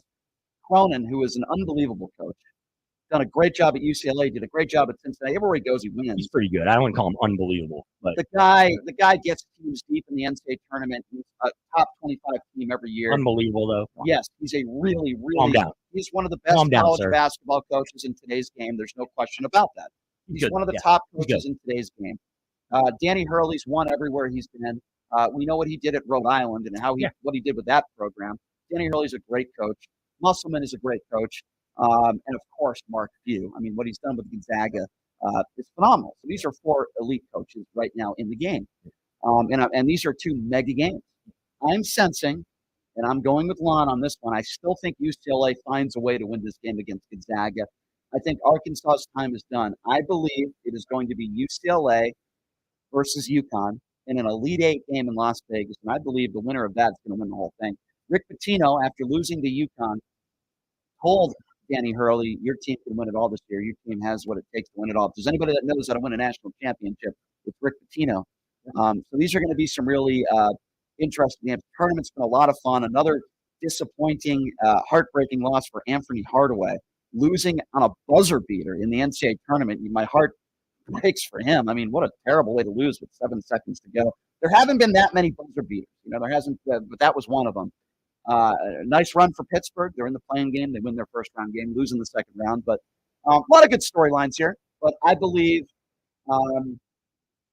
we're going to have some epic basketball games, particularly right here in Las Vegas on Thursday and Saturday. This is going to be a fun Sweet 16. It's very competitive. It's up for grabs, as Lon Kruger said, Chris. And I'm looking forward to it. I can't wait. So at the top of this discussion, you brought up, obviously, stories from the weekend, my friend. Here's one. There's people that had their brackets busted, Brian Shapiro, okay, and PTL out there. And then there's people that had their brackets absolutely slaughtered and destroyed.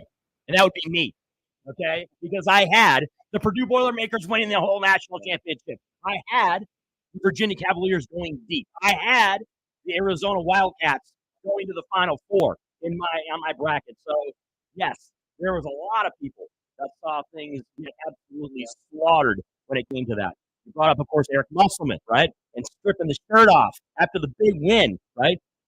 Not a big deal. And people want to see Brian Shapiro or see win, strip our shirts off in any way, shape, or form. They don't want to see that. But I thought it was cool. You know, the guy is fired up for his team, and I get it. You also talked about, obviously, UCLA and this great matchup with Gonzaga here in Las Vegas. You got the other matchup, UConn and Arkansas. 4 solid programs. You got a Gonzaga team. You talked about Drew Timme and Julian Strother, a Las Vegas native, right? Who's a guard for Gonzaga.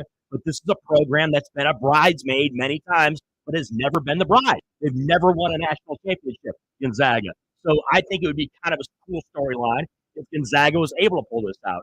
You talked about UCLA, of course, pulling out a win. It's not pulling out. UCLA is a favorite in this game, short favorite by 2 points in this game over Gonzaga. It's going to be super intriguing, to be quite honest with you, this Razorback UConn Husky game, because UConn, they're a 3.5-point favorite, but this one could go either way, and this is a clear indication right here, much like the Michigan State-Kansas State game, where seeding doesn't really matter to Vegas. Vegas doesn't care about seeding. I mean, Michigan State's a 2-point favorite against Lon Kruger's Kansas State Wildcats, and Michigan State's the higher seed. So that Arkansas-UConn game is going to be a lot of fun. I personally would love to see Eric Musselman get to a Final Four.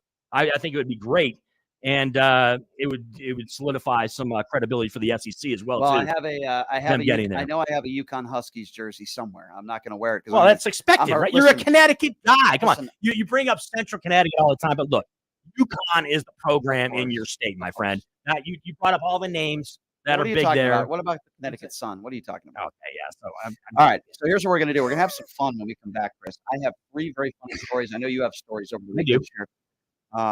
Some of the stories involve my mom. One story involves a blackjack tournament. Another story involves someone stealing money from my William Hill Sportsbook account. Ladies and gentlemen, you cannot make these stories up. They're funny, they're sad, and I'll share them all with you coming up next. I want to tell you guys about my good friends at Sahara West Urgent and Primary Care. They're located at 6125 West Sahara Avenue. No appointment needed, but if you need one or if you'd like an appointment, you feel free to give them a call with any questions. 702-248-0554, 702-248-0554. You can also visit them online at SaharaWestUrgentCare.com. I was in and out of there in 20 minutes. They will take care of you. They took care of me, and I promise, mention my name, they'll take care of you. Jessica and Andrew are great people, and they want a great facility, Sahara West Urgent and Primary Care. Take a quick break. When we come back, how did somebody steal money from Brian Shapiro's William Hill account? Yeah, I'll explain that coming back, and it has nothing to do with somebody giving me a losing pick. We'll take a quick break. We'll be back right after this. You're listening to Pushing the Limits right here on KSHP.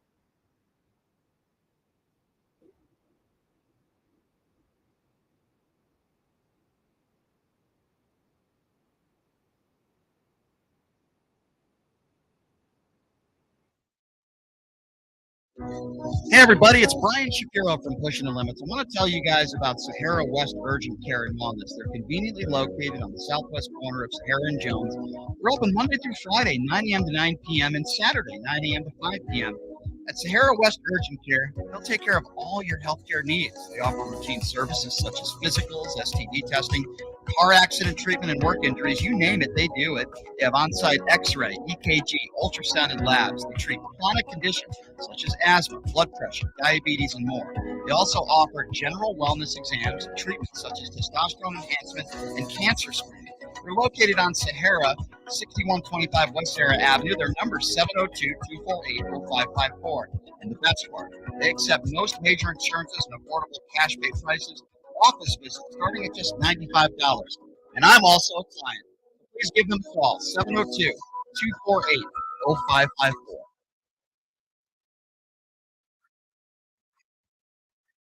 Look, it's impossible for the average person to find a great attorney out there. There's so much misinformation. Now, let me introduce you to former Chief Deputy District Attorney Thomas Moss. He was Las Vegas' top DUI prosecutor for years, prosecuted the most high-profile DUI cases in Clark County. No one knows more about DUI law in Nevada. Google it. If you get charged with DUI, whether it's a misdemeanor or even more importantly, a felony, you need Thomas Moss representing you. His relationships with the prosecutors and judges, his knowledge of DUI law to work for you. So give him a call now or text him at 702-848-5555. It's your life and liberty that's at stake. Don't wait. Call now. That number again, 702-848-5555. Hey, everybody, are you struggling to find a pizza place that reminds you of Brooklyn? That true blue New York style pie? Well, worry no more. Stallone's Italian Eatery Pizza is a knockout. Located at 467 East Silverado Ranch Boulevard, just off of Premier Road, half a mile east of South Point Casino, just minutes from the Las Vegas Strip. Come by and grab a slice of pie. Plus, check out our Brooklyn-inspired Italian cuisine. Our sandwiches are super. Hero, that is. Because why be a sub when you could be a hero? Stallone's Italian Eatery is here to serve you phenomenal food, Vegas. Forget about it.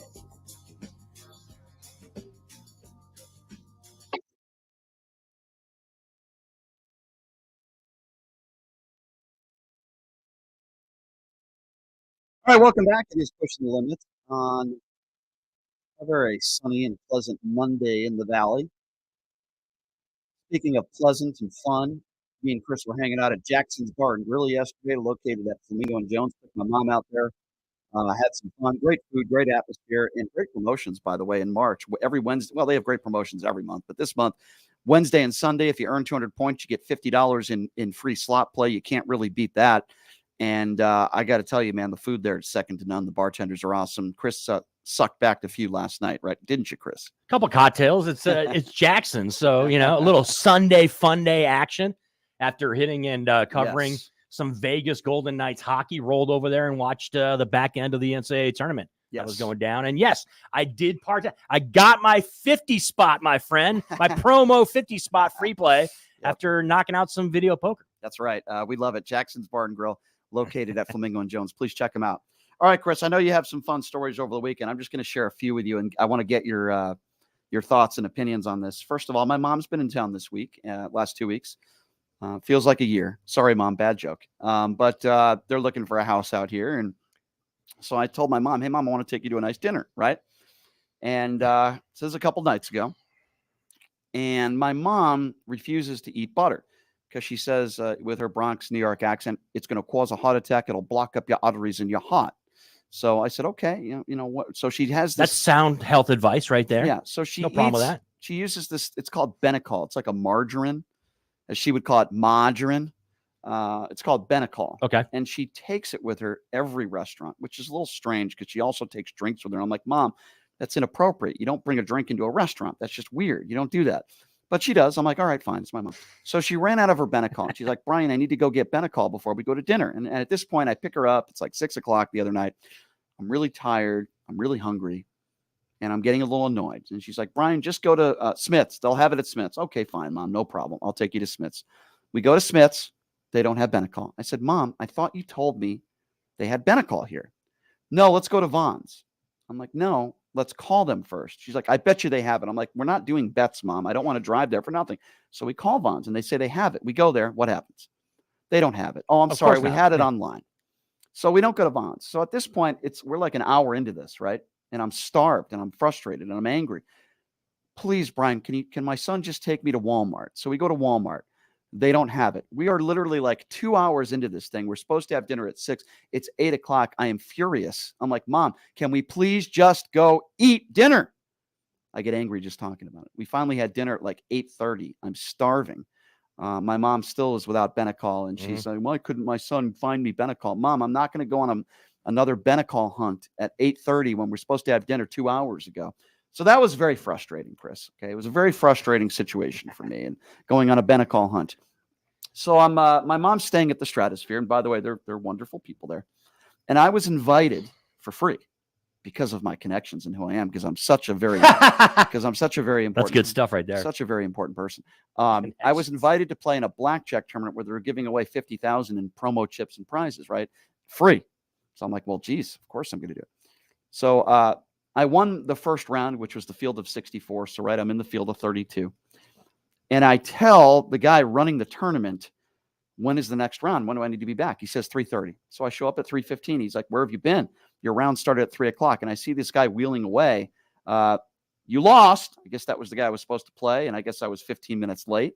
So I'm furious because the guy who's running the tournament told me I'm supposed to be there at 3:30. So I'm complaining. And then he's like, I'm sorry, there's nothing I can do. I said, I want to speak to one of your managers. This isn't cool, man. You know? Oh, you're speak to the manager guy, eh, Shap? Yeah. Oh, yeah. Yeah, that's right.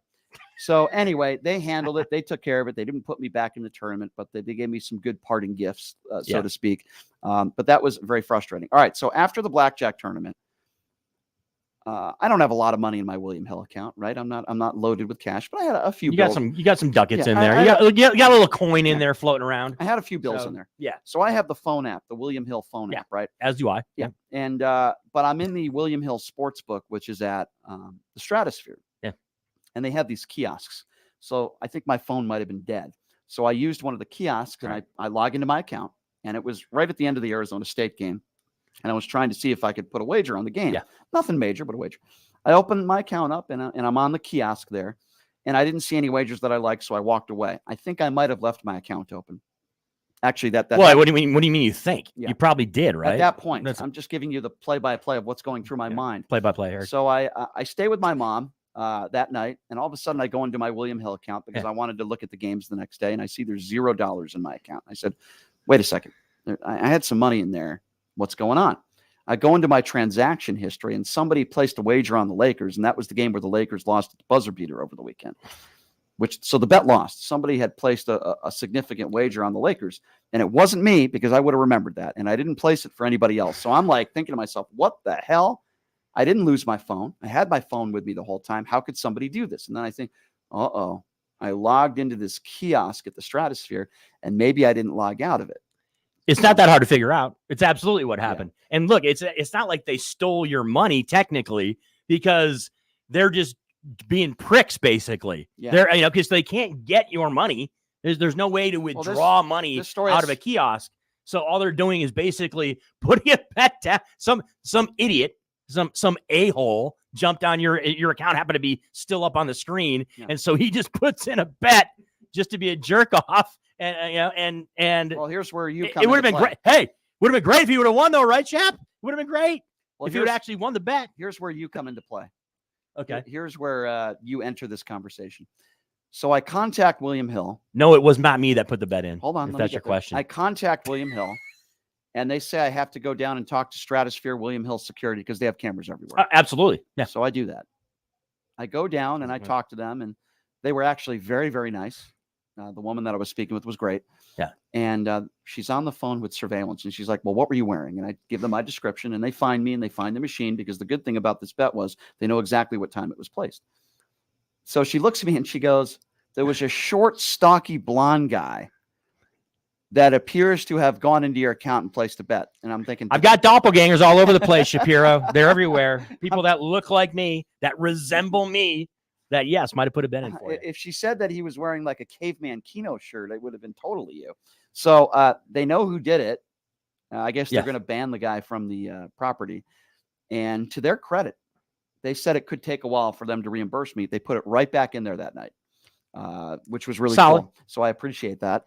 And I learned my lesson. If you log into a kiosk, don't ever stay logged in there, because some moron will think that he can place a free bet, which he couldn't. He wouldn't have been able to cash out of it. Yeah. I wish he won the bet, though, because it was almost like a free bet for me, actually.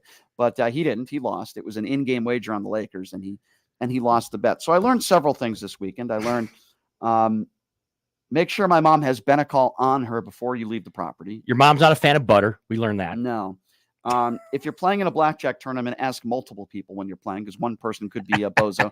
All due respect, though, I'm very appreciative of the people there at the Stratosphere. They took care of me, and they were very nice. They're great. About it. The Golden Gaming people are great, aren't they, Brian? I mean, they've taken care of us multiple times when it comes to golf tournaments and a lot of the spots around town that happen to be Golden Gaming. that we frequent. Yes. And of course, the Vegas Golden Knights games. They have a suite at the Vegas Golden Knight games and other events at T-Mobile Arena. Great suite there. Great food setup. The people cocktails. there are very nice. They've taken care of me. I'm very appreciative of them. And they also feed us a lot of food that tastes very good, but it might not be very good for our hearts, but as my mom would say. But they feed us very, very well. I'm very appreciative of them. They were very, very nice, and they took care of that situation. But I learned you got to ask multiple people times, and so I learned a few lessons over the weekend. I also learned that a lot of people that call themselves professional sports handicappers have 0-5 days and 1-5 days, and they don't post their losing days, only their winning days. And I have people ask me about this, and I say, well, most of them are frauds.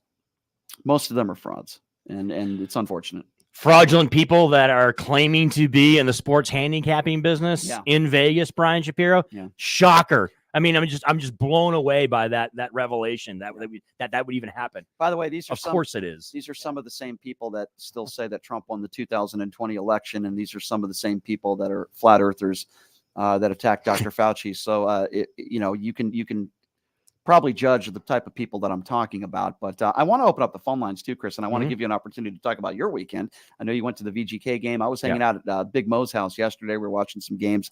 And I'll open up the phone lines too. We had some interesting interviews today, talking some college hoops.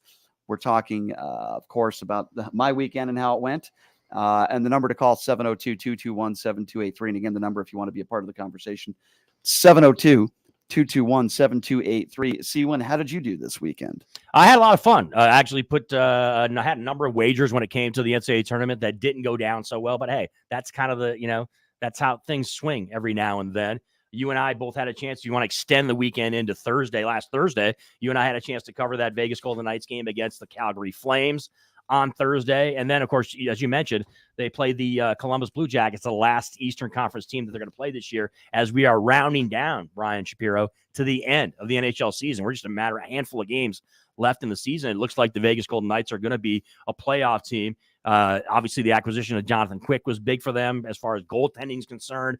Cool storyline yesterday in the game, even though they're playing one of the worst teams in the NHL, in the Columbus Blue Jackets. It was cool to see Yuri Patera get his first ever home start for the Vegas Golden Knights. In goal, had his best friend and his family from the Czech Republic in town to actually see the game. The Knights just laid a butt whooping on Columbus yesterday with to the tune of a 7-2 win, and were able to score a bunch of goals. So it pleased the faithful there at T-Mobile Arena, and we'll see how good this Vegas Golden Knights team is, Brian.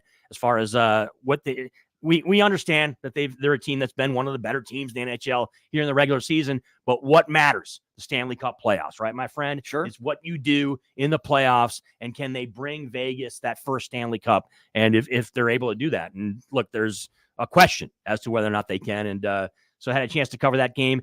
But this is always, Brian, it's a great time of year, man, because you've got NBA, NHL, from a sports standpoint. You got all this stuff going on. And, of course, March Madness, we're smack dab in the middle of it. And you're down to the Sweet 16 where you have some teams that you didn't expect to be there that are on the doorstep and that can make some noise. You've got those, the Princeton Tigers out of the Ivy League. Are you kidding me? With a chance to advance to the Elite Eight. You've got, other teams like FAU. And you got a team from the Mountain West. We cover UNLV basketball, obviously, in the San Diego State Aztecs, a team that just a matter of a handful of years ago, they were a number 2 seed in the NCAA tournament, expected to go deep, right? You talked about Kawhi Leonard being on that team and all that. That was a solid team that could have gone to a Final Four. They bow out early, but you've got a 5 seed now in San Diego State that's in the mix as well. And, of course, you still got Blue Bloods that are alive and well in the NCAA tournament as well, too. So there's all kinds of intriguing storylines and prospects moving forward from a sports standpoint. That's going to be a lot of fun to take a look at here in the next few days coming week. Speaking of intriguing and speaking of something to look forward to, it'd be very intriguing to me, Chris, to get some video tomorrow of Donald Trump in handcuffs. Is there any chance that can happen tomorrow? I mean, I guess there's a chance. Again, I want to go back to the situation where I don't know what the timeline is, specifically when it comes to him being, doing the perp walk, for example, right? We understand the indictments could come down. We understand that there is a polarizing aspect to this, right, Brian? There are people in America that are talking about not necessarily civil war, but we're all wondering, aren't we, Brian? We're all wondering what the fringe right and what MAGA is going to do if their beloved cult leader, Donald Trump, is in fact indicted, because we understand what their perception is. We understand the view that they take when it comes to this, right, Brian? Their view is Donald Trump is being persecuted by lefties everywhere. Yeah. The left wing, the global cabal, it's controlled by Democrats. Everything is just lefties persecuting Republicans, or in this case, Donald Trump. Here's what I want to see, and I don't know if we'll get there tomorrow, but I want to see Donald Trump with the handcuffs behind him and Nancy Pelosi giving him a lap dance. That's what I would like to see. I don't know if that's going to happen tomorrow or not, though. That's a scenario I did not come to the forefront of my mind, Brian. I have to admit. That's what I would. Nancy like to see. Pelosi giving lap dances is not something that I pictured. Well, that we would be discussing on PTL on a Monday. While Donald Trump's attorneys hand Nancy Pelosi $130,000 cash. Number to call, 702-221-7283. Again, the number to call if you'd like to be a part of the conversation, 702-221-7283. Let's go to Fernando. Fernando, what's going on? Hey, Fernando. Hey guys. Hey, Chris. Hey, Brian. I mean, a good show. We had a lot of things going on. We had the Lady Rebels go down. They went cold shooting. We got the NCAA tournament going on. I'll go with underdogs. I just can't pick favorites. Well, let me tell you, can I just, before we get to VGK, you bring up the Lady Rebels, and I got to tell you something. I like Coach LaRock. She's done a phenomenal job, right? That's the obvious, right? With that being said, she deserves some criticism, and I'm probably the only person that's going to give it to her. The reason why you got an 11 seed in the NCAA tournament is because you had a terrible out-of-conference schedule. She didn't play anybody out of conference, and don't cry me a river about we didn't get the respect that we deserved. You could have taken matters into your own hands and won that first round game. I know it's tough. They played a good team. This is why, and by the way, Kevin Kruger should take a page from this as well. Have better out of conference games, and then the committee will give you the respect that maybe you deserve. I'm not sure the Lady Rebels deserved a better seeding, quite frankly. The Mountain West Conference, for lack of a better term, sucked. And you get what you get. That's my opinion on that. Yeah, the strength of schedule is like 121st or something like that in the nation. Is very weak. Right. VGK, okay, we got 10 goalies now? Who do you start for the playoffs? Quite a few. Yeah, there's a number of them kind of shuttling back and forth, right? From injury to Henderson to Vegas, right, Fernando? Yep. Yeah. And probably Savannah too, the Ghost Pirates. Exactly. How could I leave out that ECHL team, Brian and Fernando? How could I do that? Yeah, they're a cool team. They have a cool logo and stuff like that. But and with Donald Trump, how dumb! You're supposed to pay cash. You never write checks. Yeah, right? but they should have just gone in with a suitcase and just gave it to her, right? I don't know, man. That's what you do. Yeah, I don't know. By the way, there's Vegas lines. You can possibly place a wager. I don't know if there wasn't in-game wagering on this, but I know there's over-unders on how long Donald Trump lasted with Stormy Daniels, and I heard the over-under was 14 and a half seconds. Chris Wynn is taking the over. I take the under. Didn't Stormy actually comment on this? Didn't she go into pretty, livid detail about it? I think she did.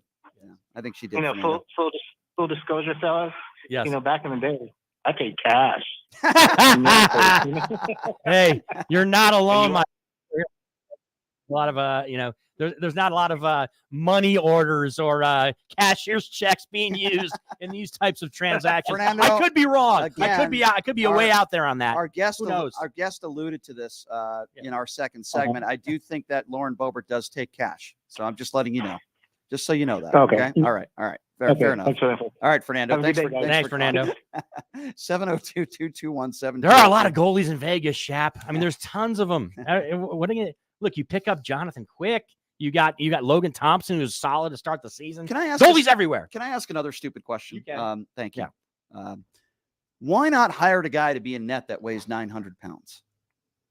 Why? I mean, I know that's there's this thing called agility. Wait a minute. Time out. Aren't you a former goaltender? I am. You're a former goalie, so you know the answer to that question. But if you got to have some agility. But if you have somebody the hard part would be getting that person on skates and dragging them in the net. But if you have somebody that literally weighs 1,000 pounds, or even better, don't you think it'd be good just to punish people with no equipment on, putting them in that? Like I don't know, Jared from Subway. I'd want that guy to be in net with no protection. Just shoot at them. That might be defined. I could be crazy on this, but that might be defined as some type of torture. I could be wrong. You could be violating some international law there, Mr. Shapiro. Get an Al Qaeda guy advocating for that type of punishment for someone. In the net. Get an Al Qaeda guy in the net and tell him, hey, you can't wear. But it does make sense. Your question kind of look. You can look. I think there was a commercial. I want to say 2 or 3 years ago. I don't know what the commercial was for, but they had a commercial where they had a goalie that was like twice the size of the actual net. They had somebody that was a monstrous dude that was like 6'6", 400 pounds that engulfed the entire opening of the net. And so I mean I guess it would make sense because I'm just saying that there's no way you could score. I'm right? just saying if you put Chris Christie in the net, it'd be very difficult to score against him. All right, let's go back to the phone lines. 702-221-7283. Let's go to Edward. Edward's next. What's up, Edward? Hey, what's going on, Brian? How you doing? Good, man. How are you? Hey, I want to give a shout out from San Antonio, Texas, and I talked to you last week, and I want to say thank you so much. You got it, my friend. What's on your mind? Hey, not much. Hey, I wanted to call and say, first off, thank you for answering all the phone calls, man. The other day I talked really fast. I was going 100 miles an hour. That's okay. You answered all my questions, and I was going through a slight depression. And I'll say, dude, thank you so much for taking the time out of y'all's day to talk Absolutely. to me. I'm you sorry. Know what I mean? I'm sorry you're going through that, my friend. There's a lot of people just like you out there that I hope you're getting the help you need, my friend. And hey, we're all going through it, so I'm with you, pal.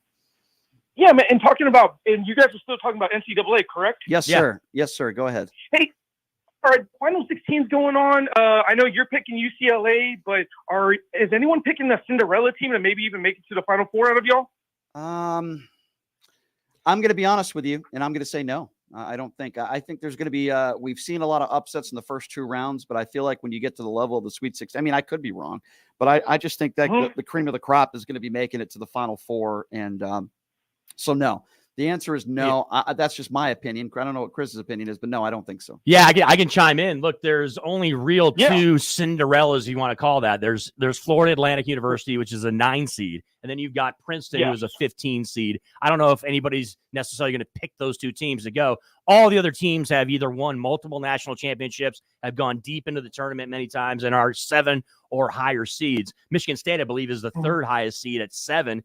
And it would not be a shock by any stretch of the imagination if the Spartans were able to get to the Final Four. So to answer your question, I think the short answer is no. I don't think many people are picking the Princeton Tigers or FAU to keep advancing. But we'll see. It's a tournament. It's March Madness. Put it this way. There's a far better chance that Trump gets indicted this week than any of these teams that are big underdogs. Wow. Make it to the Final Four. Yeah, there's a much. Look at that. See what he just did there? See what he just did there? Brian, he injected politics into sports and combined it. That is impressive right there. Yeah. Off the cuff. On live radio and on via podcast. That's the top notch. That's the Shapiro Casino cross sport proposition wagering. Better chance of a Cinderella team making it to the Final Four or Donald Trump getting indicted this week. Donald Trump is minus 800. Yeah. Hey, but I did find out something this week. I will prove a few people wrong.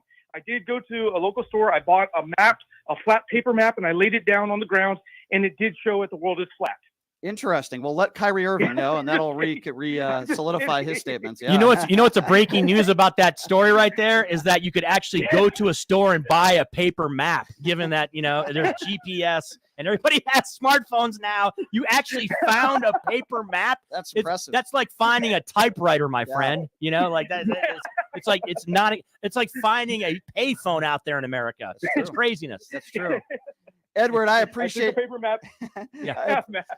Find a paper map. Here's what I want you to do.